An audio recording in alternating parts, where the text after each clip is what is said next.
오늘 우리가 함께 볼 하나님의 말씀은 예레미야 27장 8절부터 11절까지 말씀입니다. 예레미야 27장 8절부터 11절까지 말씀 봉독하겠습니다. 여호와의 말씀이니라. 바벨론의 왕 느부갓네살을 섬기지 아니하며 그 목으로 바벨론의 왕의 명예를 매지 아니하는 백성과 나라는 내가 그들이 멸망하기까지 칼과 기근과 전염병으로 그 민족을 벌하리라. 너희는 너희 선지자나 복술가나 꿈꾸는 자나 술사나 요술자가 이르기를 너희가 바벨론의 왕을 섬기게 되지 아니하리라 하여도 너희는 듣지 말라.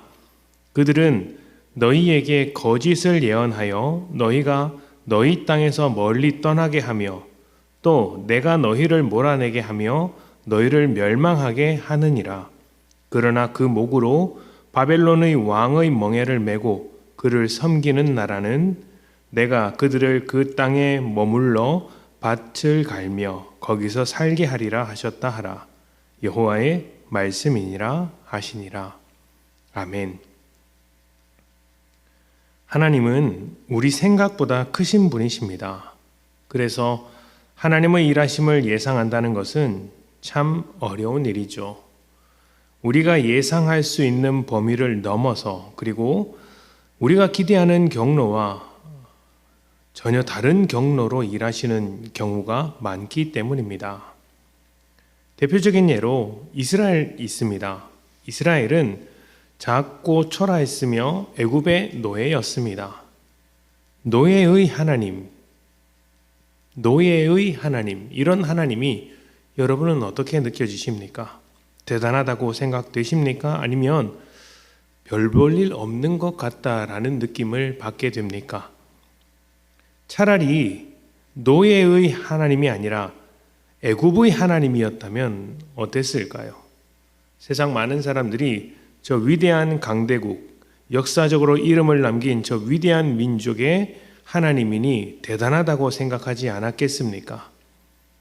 그러나 하나님은 애굽을 통하여 역사하지 않으셨고 이스라엘을 통하여 역사하셨습니다. 성경에는 그 이유를 이렇게 설명합니다. 이스라엘은 그 어떤 민족보다 작고 초라했기 때문이다. 작은 자를 통해 큰 자를 부끄럽게 하시는 하나님만의 일하심인 것이죠. 우리의 기대와 하나님의 일하심이 자꾸 틀어지는 이유는 우리는 죄가 일하는 대로 세상이 원하는 대로 생각하기 때문일 것입니다. 그 대표적인 예가 인과응보입니다. 조건이나 원인에 걸맞는 결과가 나와야 한다는 것이고 원인이 없는 곳에는 결과가 있을 수 없다는 생각이죠. 그래서 하나님께서도 그렇게 일하실 것이라고 생각합니다. 할 만한 사람에게 하고 될 만한 일을 해야 한다는 것입니다. 그러나 하나님은 죄악에 오염된 우리의 생각과 습관, 삶을 깨트리고 하나님을 알리시기 위해 우리의 생각과 계획 그리고 우리의 합리성 밖에서 일하실 때가 참 많습니다.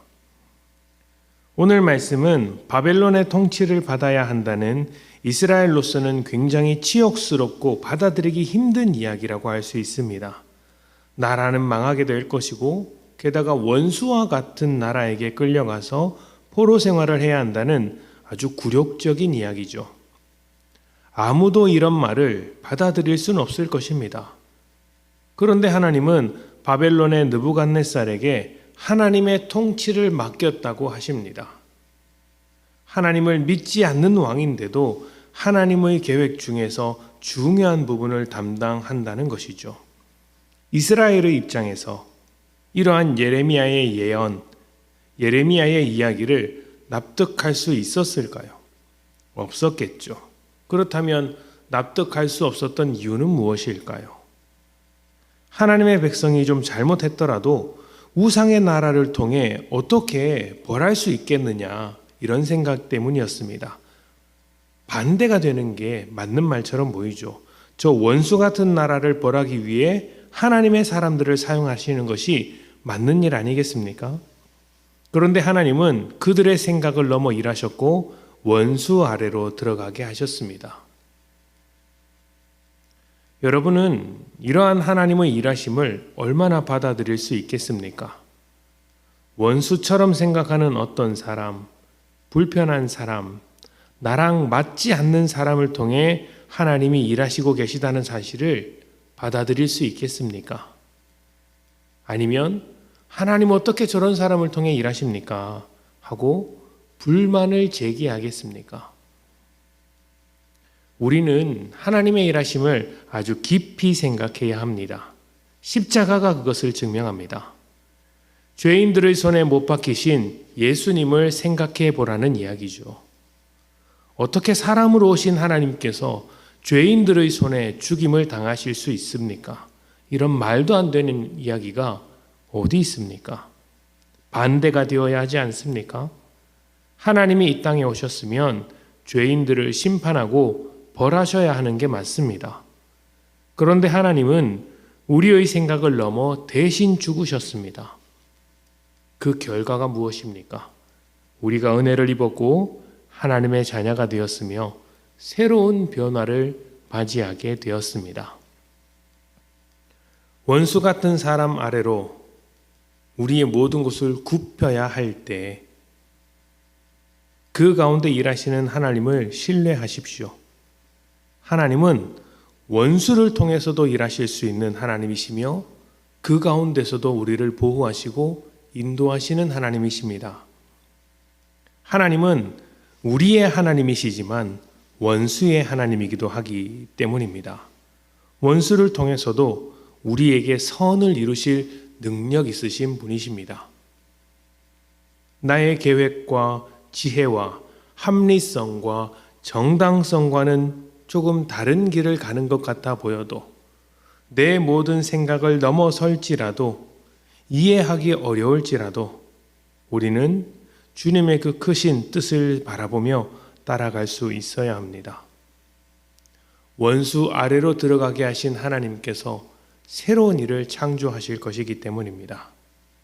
이 험난한 세상에서 원수들로 가득한 세상에서 주님 바라보며 주님만을 쫓아가시는 복된 여러분 되시기를 축복합니다. 함께 기도합시다.